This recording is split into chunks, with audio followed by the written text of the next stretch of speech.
जुल्म की आंधी बह चली, आनंद घर में छा गया। जिस शुभ घड़ी का प्रतीक्षा था वह शुभ दिन आ गया। तो हम तमाम यहाँ के जो युवा साथी है, जो बेरोजगारी पर हम लोग जो मुद्दा पे वोट करेंगे, एजुकेटेड जो आरजेडी महागठबंधन से जो उम्मीदवार हुआ है बैजनाथ बाबू, ऐसा होनहार आज तक निर्मली विधानसभा को, जनता को ऐसा उम्मीदवार कभी नहीं मिला था, न आने वाले भविष्य में कभी मिलेगा। यदि इस बार जनता निर्मली विधानसभा की चुकती है तो जन्मों जन्मों तक चुकती रह जाएगी। इसलिए हम तमाम जनता और पब्लिसिटी और युवा साथी बैजनाथ मेहता के समर्थन में खड़े हैं। नमस्कार, आप देख रहे हैं कोसी दस्तक। अभी चुनावी माहौल गर्म है। अभी इस समय जो है सुपौल जिला के निर्मली विधानसभा में हम चुनाव कवरेज के लिए आए हैं। अभी जो है निर्मली विधानसभा के जो है राघोपुर प्रखंड के बाईसी चौक पे हैं। आइए, यहाँ बहुत सारे लोग हैं, बुजुर्ग है, युवा है। इन लोगों से जानते हैं किस मुद्दा पे अपना वोट करेंगे। यहाँ पे 3 प्रबल दावेदार है। एनडीए के प्रत्याशी है अनिरुद्ध यादव, और दूसरे आरजेडी के प्रत्याशी है बैजनाथ मेहता, और तीसरे जनसुराज के प्रत्याशी है रामप्रवेश यादव। आइए, यहाँ के लोगों से जानते हैं किन का प्रबल दावेदारी है और किस मुद्दे पे अपना वोट करेंगे। ओम प्रकाश बढ़िया। किस मुद्दा पे आप लोग इस बार मतदान कर रहे हैं? हम लोग बदलाव के मुद्दा पर काम करेंगे। कैसा बदलाव चाहते हैं? जो अभी तो बतेबे किए हैं, बदलाव होना चाहिए। यहाँ पर जो बहुत लोग बोल रहे हैं विकास हुआ है, तो सिर्फ सड़क और बिजली से विकास नहीं होता है।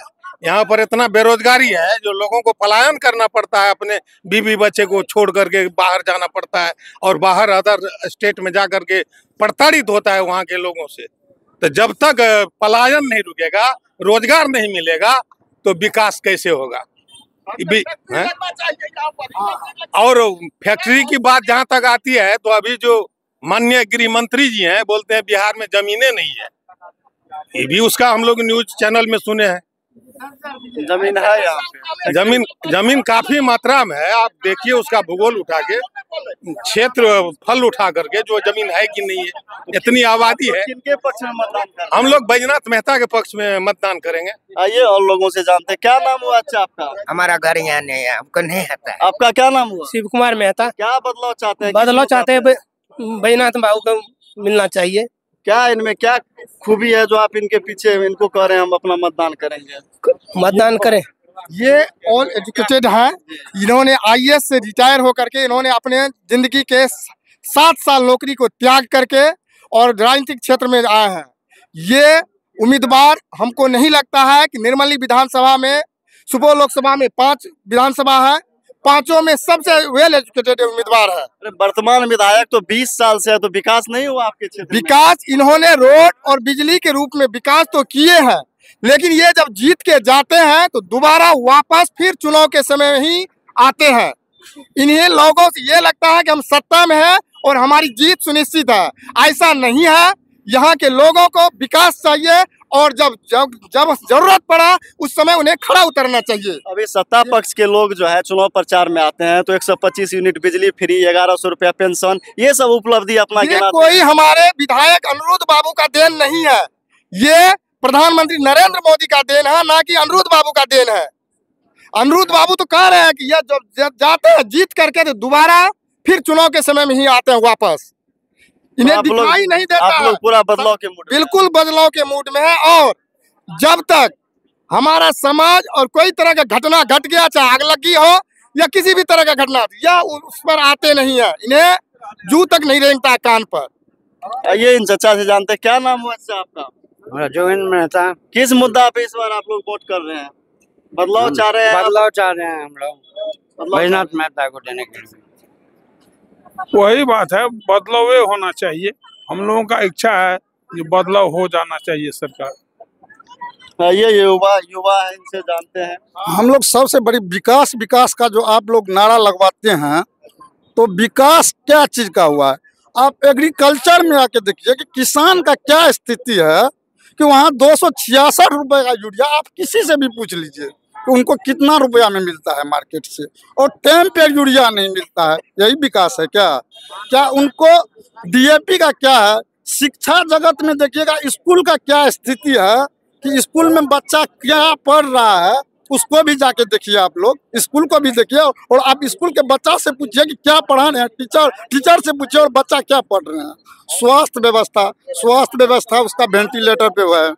वहाँ ऐसा कोई हॉस्पिटल नहीं है जो यहाँ से जो लोग प्रसव कराने के लिए जाती है। मान के चलो हमारे पास रेफरल हॉस्पिटल राघोपुर है, वहाँ पे 50% जो है ना प्राइवेट में प्रसव होते हैं। यही विकास है क्या? वो प्राइवेट में जाते हैं और वहाँ दलाल के द्वारा वो 1-1 लाख 2-2 लाख रुपया एक प्रसव कराने में गरीब आदमी को खर्चा आता है। यही विकास है। क्या लगता है बदलाव के बाद ये सारी नहीं होना चाहिए तो और क्या होना चाहिए? नहीं सुधरेगा तो 5 साल के बाद बदल दिया जाएगा। क्या नाम हुआ? मेरा नाम जयप्रकाश हुआ। आइए और लोगों से जानते हैं। क्या नाम हुआ सर आपका? संतोष कुमार मेहता। क्या मुद्दा है आप लोगों का? किन लोगों नहीं, हम लोग का सबसे पहला तो ये है कि जो इस बार का जो कैंडिडेट है हम लोग का बहुत सुपर कैंडिडेट है। किस पार्टी से है? ये है आपको राजद से है उन्हीं के पक्ष में आप लोग जी, क्योंकि सबसे मिलनसार है, सबसे बातचीत करते हैं, एक आदमी के पास पहुंचते हैं। गरीबी अमीरी का कोई भेदभाव इनके पास नहीं, कोई जात पात का कोई भेदभाव नहीं है। ये सबसे मिल करके रहते हैं। आइए यहाँ एक युवा है, इनसे पूछते हैं। इस बार जो है पहला मतदान करेंगे आप क्या? जी। तो किस मुद्दा पे आप? रोजगार बदलाव के मुद्दा पे। बदलाव क्यों करना चाहते हैं? क्योंकि यहाँ पे विकास नहीं हो रहा है। विकास के मुद्दा? हाँ, विकास के मुद्दा पे। और बैजनाथ मेहता जो है बहुत बढ़िया कैंडिडेट है, बहुत अच्छा है। क्या नाम हुआ? राजा कुमार। आइए और कुछ लोगों से जानते हैं। क्या नाम हुआ? अशोक स्वर्णकार। क्या किस मुद्दा पे आप लोग मतदान कर रहे हैं? 11 तारीख को मतदान होने वाली है। जी, हम लोग का कोई विकास नहीं हुआ है। हमारा बच्चा जो है स्कूल नहीं जा पाता है। हमारे रोड पे भर जांग पानी लगा हुआ रहता है और मास्टर जो है बच्चा स्कूल नहीं पहुंचता है तो मास्टर हाजिरी कर देता है। इसके वजह में पैसे नहीं मिल पाता है। बच्चों को कहता अटेंडेंस नहीं होता है, बच्चों को हाजिरी नहीं पुरता है और स्कूल जाता है तो भर जांग पानी रहता है रोड पे। हम लोग इसीलिए जो है हम लोग का गाँव में कोई विकास नहीं हुआ है, इसलिए हम लोग इसको बदलना चाहते हैं और बैजनाथ बाबू को वोट देना चाहते हैं। क्या नाम हुआ आपका? विद्यानंद कुशवाहा। किस मुद्दा पे आप लोग मतदान कर रहे हैं इस बार? देखिए, हम लोग मुद्दा का बात करें ना तो युवाओं बहुत बड़ा रोजगार मतलब बेरोजगार है। तो हम कहना चाहेंगे उस शायरी के माध्यम से, जुल्म की आंधी बह चली, आनंद घर में छा गया, जिस शुभ घड़ी का प्रतीक्षा था वह शुभ दिन आ गया। तो हम तमाम यहाँ के जो युवा साथी है, जो बेरोजगारी पर हम लोग जो मुद्दा पे वोट करेंगे, एजुकेटेड जो आरजेडी महागठबंधन से जो उम्मीदवार हुआ है बैजनाथ बाबू, ऐसा होनहार आज तक निर्मली विधानसभा को जनता को ऐसा उम्मीदवार कभी नहीं मिला था, न आने वाले भविष्य में कभी मिलेगा। यदि इस बार जनता निर्मली विधानसभा की चुकती है तो जन्मों जन्मों तक चुकती रह जाएगी। इसलिए हम तमाम जनता और पब्लिसिटी और युवा साथी बैजनाथ मेहता के समर्थन में खड़े हैं। चलिए और लोगों से जानते हैं। क्या नाम हुआ आपका? मेरा नाम सतीश कुमार था। किस मुद्दा पे किधर वोट कर रहे हैं? किस मुद्दा पे? वैसे तो हमको पूरा तसल्ली नहीं है कि किस मुद्दा पे। बाबा क्या नाम हुआ? हमार नाम भेल चुलाय सर। तो अहाँ सबके तो बहुत पुरान वोटर छियै, एबेर की परिवर्तन चाहे छियै? के मुद्दा पर वोट करबै अहाँ? कोनो मुद्दा का नहीं देबे। अखनी जे छै से थाना में पुलिस जे ले से पैसा लाके खा ले छै आ जनता का बाप पलौड़ा दिखा दे छै। आएगा चलिए 4 महीना से घर नहीं बनता है तो क्या वोट देकर क्या फायदा मिलेगा? तो वोट ही नहीं कीजिएगा? नहीं। तो अभी आपने सुना निर्मली विधानसभा के लोगों का मत किस मुद्दे पे वो लोग अपना मतदान करेंगे। ये हमारी चुनावी यात्रा जो आगे भी चलता रहेगा। आप लोग देखते रहिए कोसी दस्तक।